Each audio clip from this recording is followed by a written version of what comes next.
Meeting the ever-changing healthcare needs of our communities, Paris Community Hospital Family Medical Center is now Horizon Health, with the same ownership, management, providers, and employees. Horizon Health provides patient care and promotes wellness to the communities of East Central Illinois. At HSHS St. Anthony's Memorial Hospital, we are at work transforming heart care, rebuilding knees and hips, delivering new generations, and focused on providing health care to you. We are HSHS St. Anthony's Memorial Hospital. Sarah Bush Lincoln Health System, supporting healthy lifestyles, eating a heart-healthy diet, staying active, managing stress, and regular checkups are ways of reducing your health risks. Proper health is important to all at Sarah Bush Lincoln Health System.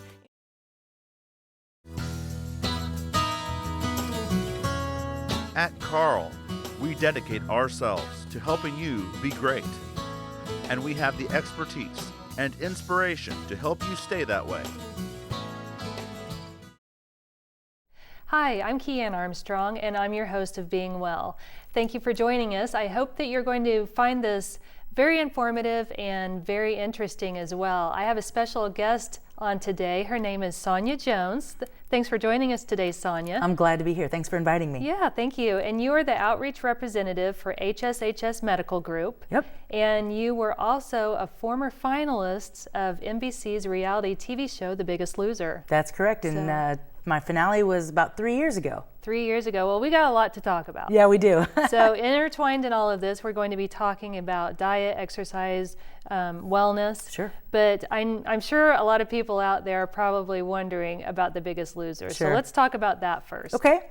So I love The Biggest Loser. I've loved it since season one. You know, one of the first questions I get is, how did you actually get to be a contestant on The Biggest Loser? And I simply filled out an application. You know, I have loved the show since season one, and I would sit and I would watch the TV show with a big old pizza and a 2 liter of soda, and I would think, oh my goodness, that looks so hard. And it was, I was right. But I've always loved the show, and I submitted an application online, got an email back from them about 6 weeks later that said, we'd love to see you on, at an open casting call. So I went, I gave them 3 minutes of my life, gave them my life story in 3 minutes, and left and thought, well, that was the biggest waste of a Saturday ever. Oh, goodness. So I got back in my car and I thought, I'm going to go to a Portillo's hot dog stand because I was going on The Biggest Loser, not The Bachelorette, right? And so 20 minutes down the road, they called and said, we'd love for you to come back for a one-on-one. So that following Tuesday, I went for a one-on-one. It was supposed to be 20 minutes, and it lasted 2 hours. Okay, so they were really interested. They were very interested, and when I walked out of that area, that hotel in downtown Chicago, I thought, uh-oh, better fasten your seatbelt. So I then at that point submitted a video, and they dwindled it down. There were 88,000 people who applied for my season. Oh, wow, and, yeah, really? Yep, and they took it down to 50 or 60. They flew us out to LA for casting finals. Okay. And over the casting finals time, they whittled us down to the 20 contestants. So from 88,000 to 20, and then I moved on to the ranch. Wow, that's amazing. It is. So it's been quite a ride. It has been an amazing ride. Yeah, well, tell us a little bit about your experience within the show once you got to the ranch. What was it like? You know, it was overwhelming at first. It was really, we worked out a lot. My average workout was 6 to 8 hours every single day. My average calorie burn for people who track calorie burn was between 5,000 and 7,000 calories every day. So we worked out a lot, and it was grueling. But there were basically three days. One was a dark day where we didn't film, and that was a day where we would get all of our slow, boring, monotonous cardio in. 6 to 8 hours. I would do that in about 5 different exercise sessions. So it would be, work out 6 to 8 hours, eat, let it digest, and then go back at it. And then, so that was a typical day.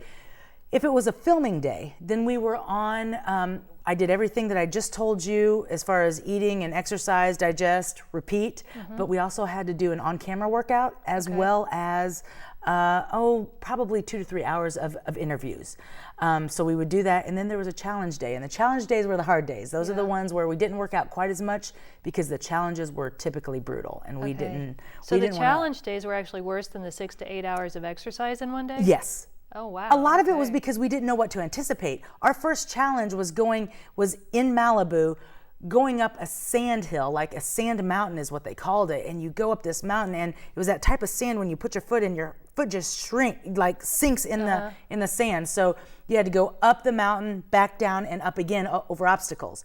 And so I literally thought that I was going to die on that mountain that day. It was so hard, but it was the first one. So on challenges, we didn't do as much because we didn't know how much energy we would need to exert. So, exactly. But the ranch, I loved it. I tell people all the time, I'd leave today and I'd go do it all over again. Really? Yeah, I would. Okay. I would. Well, so how would that? I don't even know how to describe what I would think about this, but trying to get your life on something that's more normal and taking your experiences from the ranch. I mean, did you have a chef? I mean, how do you take what you did there and bring it back into like normal life? Sure. I've realized that life isn't normal, so that's one of the things that I realized, but we didn't have a chef on the show. That's a great question. A lot of people think, that we had people there preparing foods for us, but they didn't, because on the show that would have been a huge disservice for us. They wanted us to learn how to cook so that we could bring that home. Okay.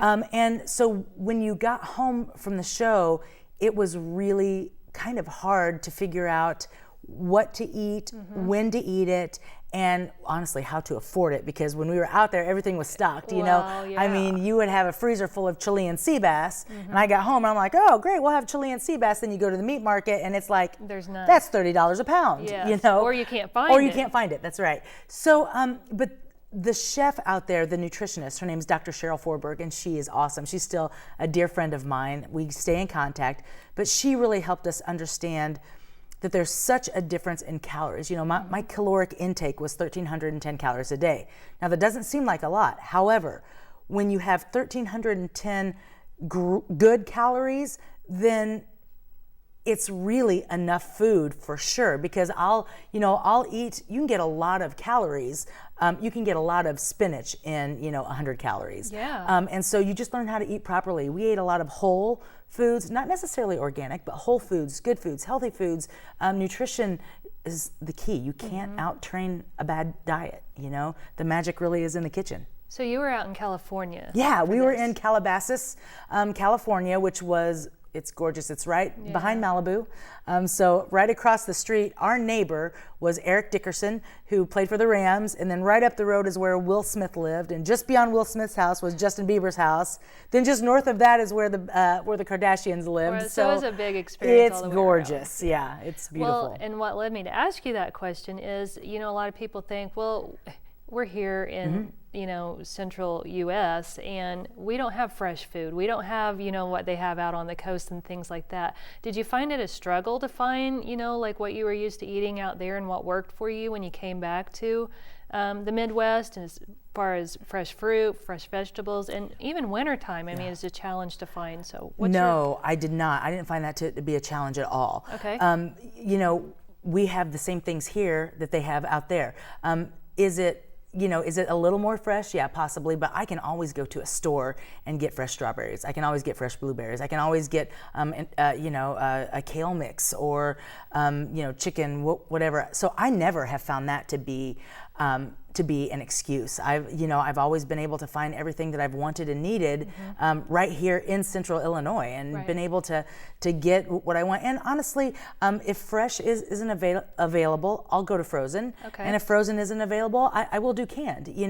I want to make sure I don't let the fact that maybe I can't go across the street and hand pick it keep me from fueling my body with the right foods. So you just got to get creative and learn about the foods, because I didn't know what kale really was until a couple years ago, and someone introduced me to a recipe for some kale chips, and so I tried them. I'm like, hey, I like this. That's right, yeah. And a lot of it is just changing your palate a little bit. Of course, if you eat fried chicken and you eat mashed potatoes and with gravy and Texas sheet cake every night, a kale salad probably the first day isn't going to taste as good as you want. But what I have found is that I have retrained my taste buds to really actually crave good, wholesome food. And like I said, it doesn't always have to be organic. It just needs to be something. I do a lot of 1-calorie foods. Like I have chicken, I have beef, I have salmon, I have lettuce, apple, orange. I'm not talking one-word food like Snickers, but I eat a lot of things that are just one-ingredient foods, and it really does help a lot.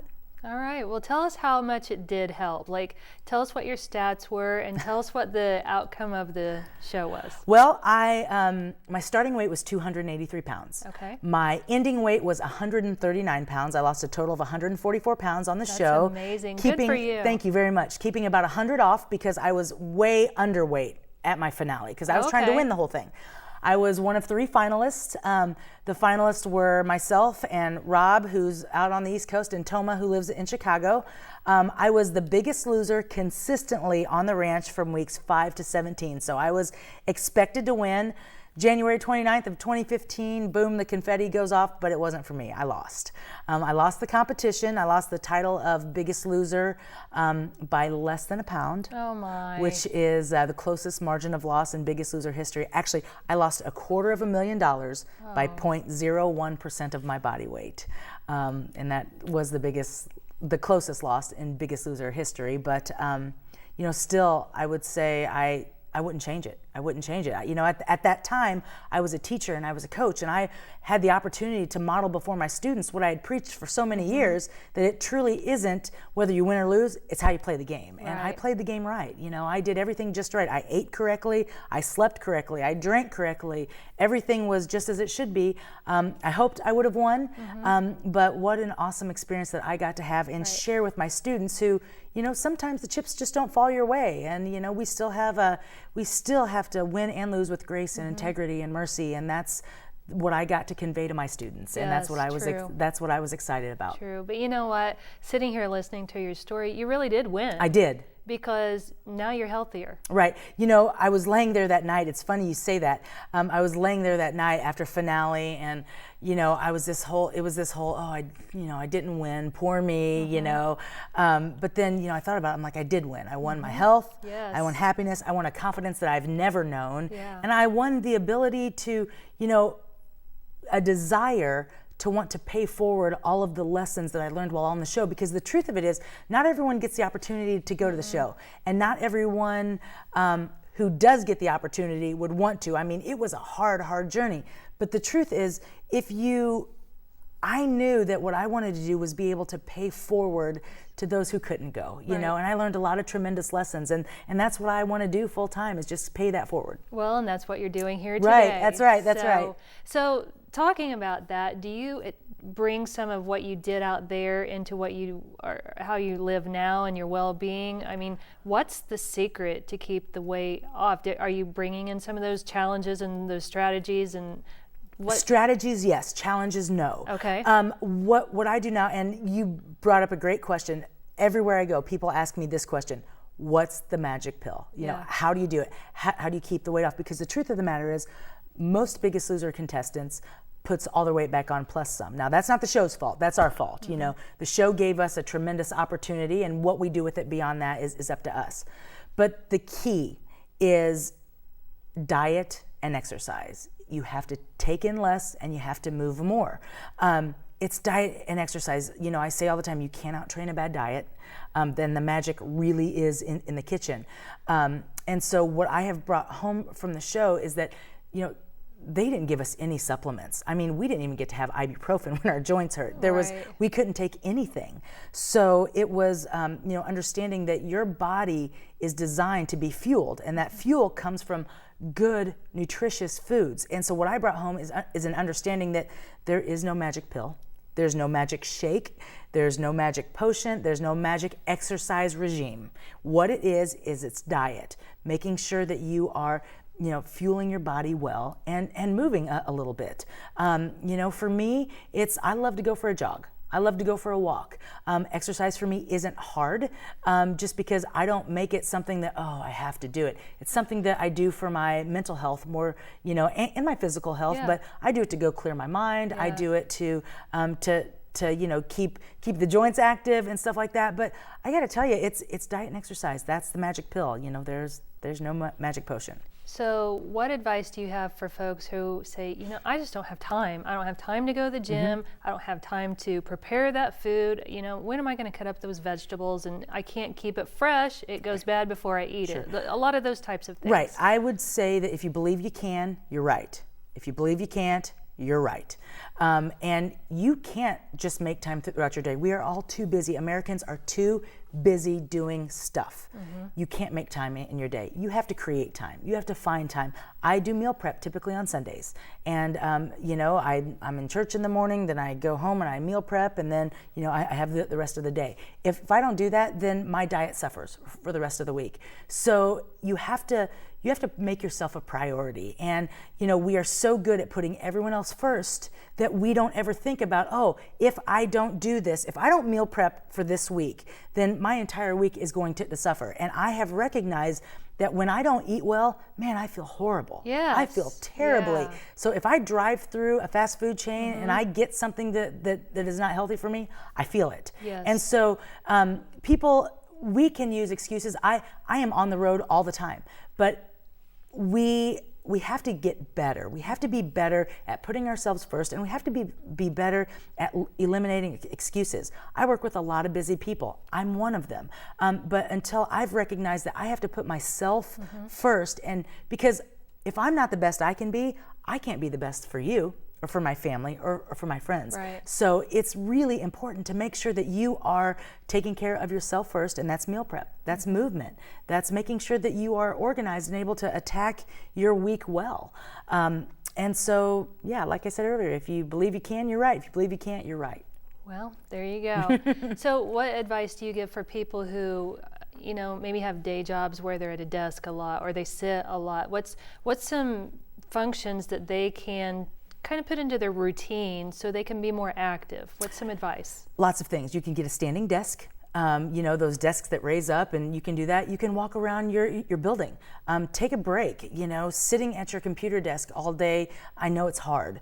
There are days when I have to sit in front of my computer, and it's difficult. But, one of the things that I'll do in the office is I will leave for a few minutes when I need a mental break, and I'll just go walk the stairs. If it's nice out, I'll go walk around the building. I will do some things just to move. You don't have to dedicate an hour to exercise. You don't have to say, okay, in the middle of my day, I have to have an hour to work out. If you have that luxury, perfect, more power to you. But if not, you'll be amazed at how good it is for you just to get up and walk. Go take the stairs, don't take the elevator. Make sure that you have healthy snacks available for you at your desk. Yes. If you fail to plan, you plan to fail. So make sure that you just have those things ready and available. So a lot of the food you think that maybe is healthy, and then do you look at the labels? I mean, how do you know what's healthy and what's not when it comes to maybe packaged food or things that are easier to get? What should people kind of look for? In my opinion, I look for things that are one ingredient, or things that are have ingredients in them that you can pronounce, and a smaller ingredient list. I think of things, people talk about butter. Butter's terrible for you. Well, I guarantee you that butter is probably a whole lot better for you than the chemically manufactured butter spray stuff that you don't even know what you're putting in your body. Right. So I look for things that are either one ingredient or a few ingredients. There was a people ask me all the time about protein bars and different kinds of bars. Well, there was a bar on the show that really only has 3 ingredients in it, and it's a whole food. So things like that. Read the. You asked me, do I read the ingredients all the time? Yes, all the time. All the time. So you know what's going in your body. Right. Yes. Yeah. So that you can combat that. I really now that I'm in a maintenance phase, I have to be very careful because. You can lose the weight quickly, but man, does it come back on quickly. You have to be very, very careful. I read the ingredients labels all the time. Well, this is something, several people struggle with. I've struggled with it. Sure. Friends and family have struggled with it over the years, and it's not something that you just get through once and it goes away. No. It's a constant maintenance, like you say. It is, and honestly, for me, one of the greatest pieces of advice that our producers gave us was, one, when you leave the show, remember that 5 million people invited you into their home every week. You may not know them, but they know you. That's one. But 2, he also said, get a counselor. And I thought, counselor? I don't need a counselor. I just have a problem with food. I'm good. And when I got home, I recognized that I really do have a problem with food. I'm a food addict. I suffer from binge eating disorder, and that's what fuels, like, I stuff all of my problems with food. That's what I do. So I got a counselor to really help me understand, why is it that every time I'm mad, angry, happy, sad, why do I drive through a drive-through? Yeah. Why, when I am feeling lonely, or I feel embarrassed about something, or something didn't go right in my day, or I'm stressed, why do I want to go to a convenience store and eat 6 donuts and a large Coke? You know, it really is, you have to understand why you're eating and figure out what's fueling that fire and attack that. Because once you understand why you eat, you can attack what you eat. And that was a very big component for me. All right, so we need to understand ourselves to be able to get to where we want to be. Absolutely. You know, my counselor told me, and I said the first day that I met her, I said, look, here's the deal. Everything in my life is good. I've got a great job, great church, great family, great friends, blah, blah, blah. Here I am throwing all this stuff forward. I said, but I can't stop eating. And she, you know, it was a few appointments down when she recognized first day, but when I recognized that I don't have a problem with food at all. Food is not my problem. My problem is with me, and it's being able to identify my emotions and to be able to talk about them and understand that they're triggers and not stuff those emotions with food. Okay. That's where the rubber meets the road. That's where it's at. Absolutely. So you're an outreach representative with HSHS Medical Group. Yeah. So is this what you do? Is this your job now? You go out and talk to people about things like this? I do. This is my job full time. I'm an outreach representative with HSHS Medical Group, and I do a lot of public speaking. Corporations, you know, girls' night outs, wherever you can think. I'm going to all kinds of different locations throughout the day, and my heart and the heart of HSHS Medical Group is, you know, here's the thing.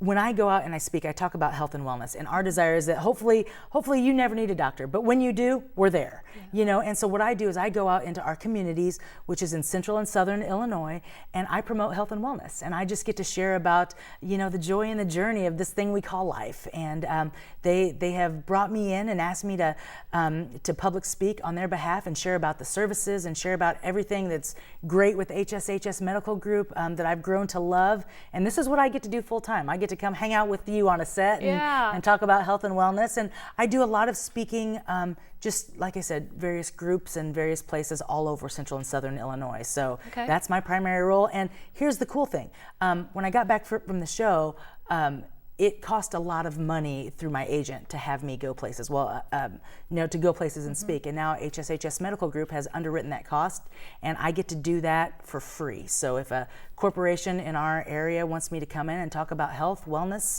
and the medical group, I get to go for free, and I love it. All right. Well, I'm sure they love you too, because you're quite an inspiration. You're fun to talk to. You're energetic. You make us.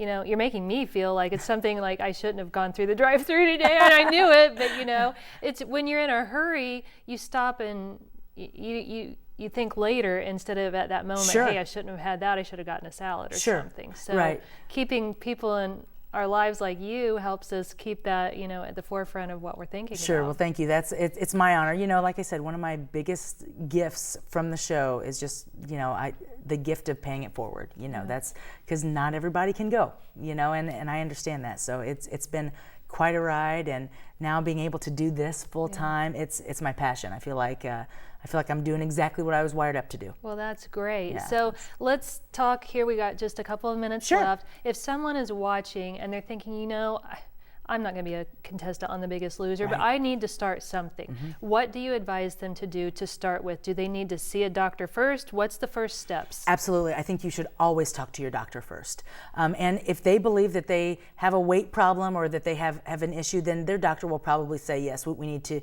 need diet, exercise, so on and so forth. So I would say absolutely do that. And then you have to find the plan that works best for you. You can't just say, oh, okay, I'm going to start drinking this shake every day. Find research, do things that really work well for you, and then go after it with a vengeance. There are lots of plans out there. You know, I found several that I really like, that I think are beneficial. But you know, when it all comes down to it, eat well. You know, eat whole foods. Eat. You know, I do that about 80% of the time. 20%, yeah, I'll have some processed stuff. But I'm not perfect about it. But well, none of us are. Right, and you know, just staying in the game. You know, my heart has been to really deal and talk with people who suffer from morbid obesity, because you don't know what, people don't understand what it's like to be on a ride at Six Flags and the seatbelt not fit and you have to get off, or to not fit in a booth, and that's hard. That's very hard. I've been there. I know what that's like. So our goal, with HSHS Medical Group, and my goal is to inspire those people to make that change, because I will be honest with you, if I can do it, anyone can do it. I've been overweight my entire life. I remember in 7th grade when a little boy said to me in the cafeteria, he said, "Hey, you're fat." And in that moment, I did what every delicate little junior high girl would do. I stood up and I punched him dead in the face and I walked away. But that created something inside of me that made me kind of hate who I was. And that spiraled out of control to where I'm standing in a sports bra and spandex on national TV in front of 5 million viewers. So, I want to encourage people to love themselves and to live their best life. And if I can do it, they absolutely can. Well, you've had quite the ride all the way throughout your life. And I want to thank you for coming here today. It's been a pleasure talking to you. Yeah. You were a great inspiration. Thank you. And I want to thank all of you for tuning in for this episode of Being Well on health and wellness and diet and exercise. And if you need more information, visit our website at WEIU.net and click on Being Well. Thanks for watching.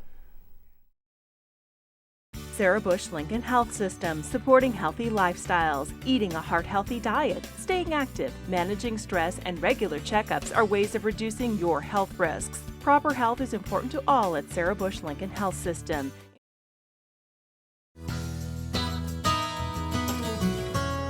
At Carl, we dedicate ourselves to helping you be great. And we have the expertise and inspiration to help you stay that way. Meeting the ever-changing healthcare needs of our communities, Paris Community Hospital Family Medical Center is now Horizon Health, with the same ownership, management, providers, and employees. Horizon Health provides patient care and promotes wellness to the communities of East Central Illinois.